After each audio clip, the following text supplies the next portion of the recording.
Good morning, ladies and gentlemen, and connoisseurs of the written word. Today, we will discuss a word that begins with the letter C. Okay? It has both an adjective form, an adverb form, and also a noun form.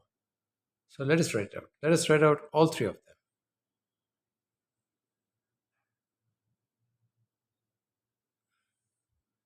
The word is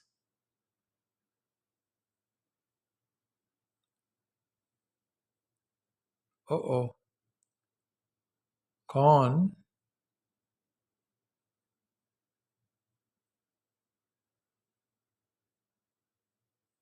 tu,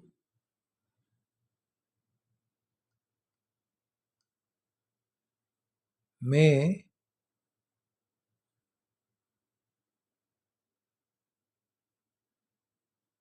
C I O U S. Okay, I have to scrunch in the words at the end. CIO. This is not an A. This is an O. Contumacious.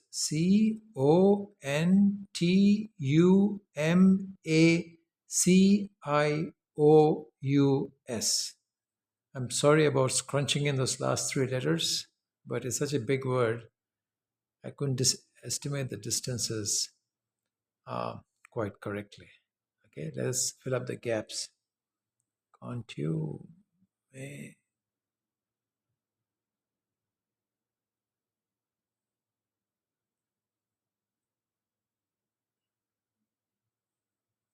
Okay. All right. This is the adjective. Let's write that out. A adjective. Now let's write the noun version of this word. It is CONTUMACY.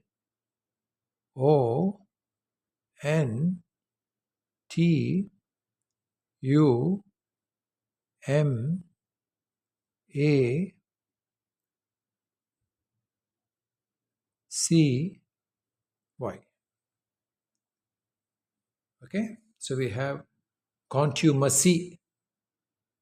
That is the noun. Now let us write the adverb of this word. Once again, we're going to suffer from a shortage of space. It is CONTUMACIOUSLY.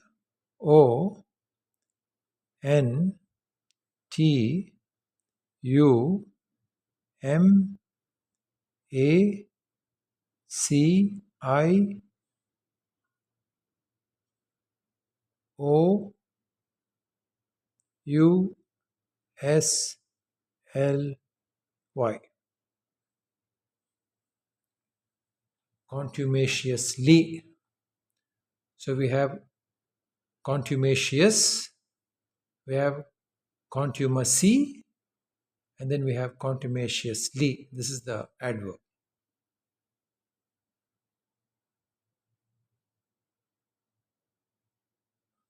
Okay, so we have the adjective here, then we have the noun here, and then we have the adverb here. Now, what do these words mean? Contumacious, contumacy, contumaciously, right? Now, let's get some background on this. Now, we've all met people who are rather rebellious. Now, being rebellious is not necessarily a wrong thing.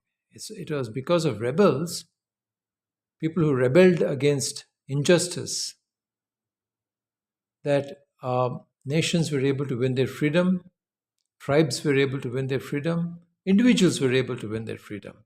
So, being a rebel for the right cause is a praiseworthy trait, being rebellious.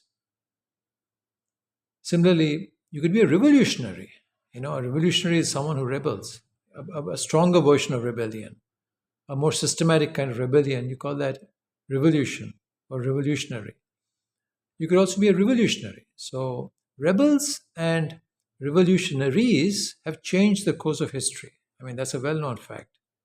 You could talk about uh, the American War of Independence, or you could talk about the French Revolution, or you could talk about the Russian Revolution, or the multiple revolutions that happened in the African continent against their colonial masters. Okay, so rebel is fine. Rebellion is fine. We have no quarrel with rebels. We have no quarrel with rebellions, provided they are done for a just cause. The problem comes, however, that we frequently run into individuals who simply rebel against authority because they don't like it. Any kind of authority. I mean, they rebel against law and order, they rebel against the police force, they rebel against rules and regulations, they rebel against authority, uh, they refuse to follow instructions, they refuse to follow orders. They rebel just because they like to rebel, simply because they're obstinate, stubborn people. And people like that And people like that are not an asset to society, they're a liability to society. I mean, the people like this cause anarchy in society. And we've all met people like that. It's remarkable how common they are. In fact, they're even more common than our rebels and revolutionaries, which, as I said earlier, are praiseworthy people. People like that think before they act. But these people who rebel against authority simply because they are stubborn people who have a idiosyncratic need to rebel, an inner need to rebel, these kind of people we do not praise. In fact, we condemn them. Okay, and a person like that, who rebels against authority simply because he likes to, because of his obstinate and stubborn nature, such a person is said to be exhibiting a contumacious trait. Okay, it was his contumacious behavior that finally led to him being fired from his firm. Okay, we met employees like that who rebel against their employers, not because the employer was mean to them or because the employer did not treat them well, but simply because they didn't want to take orders from anyone. Period. It's as simple as that. So his contumacious conduct finally got him fired from his job.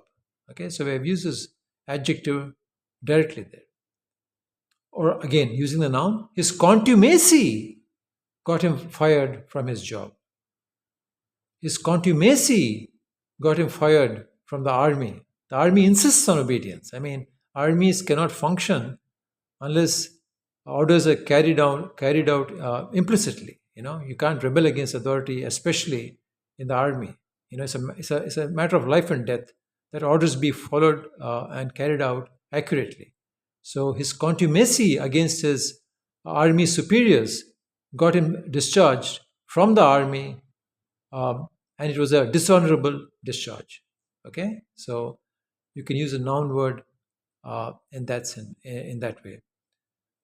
Then coming to the adverb, he so contumaciously opposed carrying out all orders and all instructions that finally his employer got fed up and fired him from his job. Okay, so now we have used the adverb contumaciously. So to reiterate once again, uh, contumacy refers to a rebellion that is not for a just cause, but simply to satisfy one's inner ego. Some people just don't like to work under authority. They're kind of loners, and loners in a bad sense. It's not in an individualistic sense. I mean, loners can be individualistic. That's fine. We have no quarrel with that.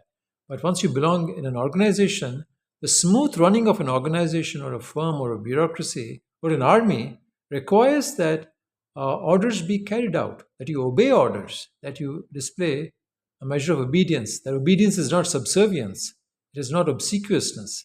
Okay?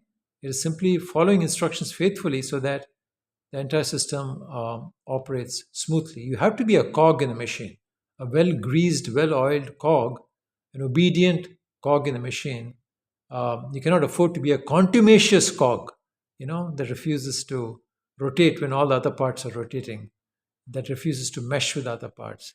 You will just get thrown out. And unfortunately, our own life experience has shown that we routinely run into these kind of individuals. They get fired from the army, they get fired from their jobs, they get fired from a shop. They can't keep a job simply because they refuse to follow instructions, they refuse to follow orders, they refuse to obey anyone. Okay, and it's not even for a just cause. It is just for themselves. It's just a excess of pride, literally on their part, that makes them behave the way they do. Okay, so I sincerely hope that you never get to use this word with regard to one of your colleagues. I'm sure you had colleagues like that. If you worked in the workforce for any length of time, you will invariably meet such people, who simply do the exact opposite of what you told them just because they like to resist. They don't want to be obedient, they don't want to be complacent. Complaisant. Don't confuse the word with complacent. Complacent. Okay, they don't want to be complacent. They don't want to be obedient.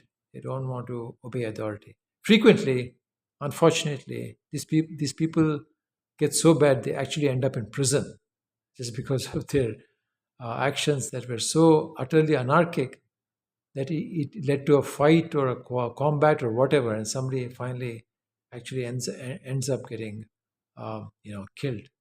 So a contumacious person frequently also kills a person just because of his contumacious nature, because of his contumacious and rebellious conduct.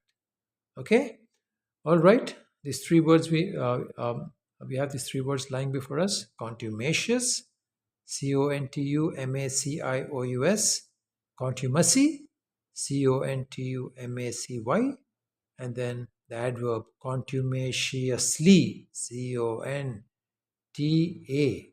I get confused here. Contumaciosly,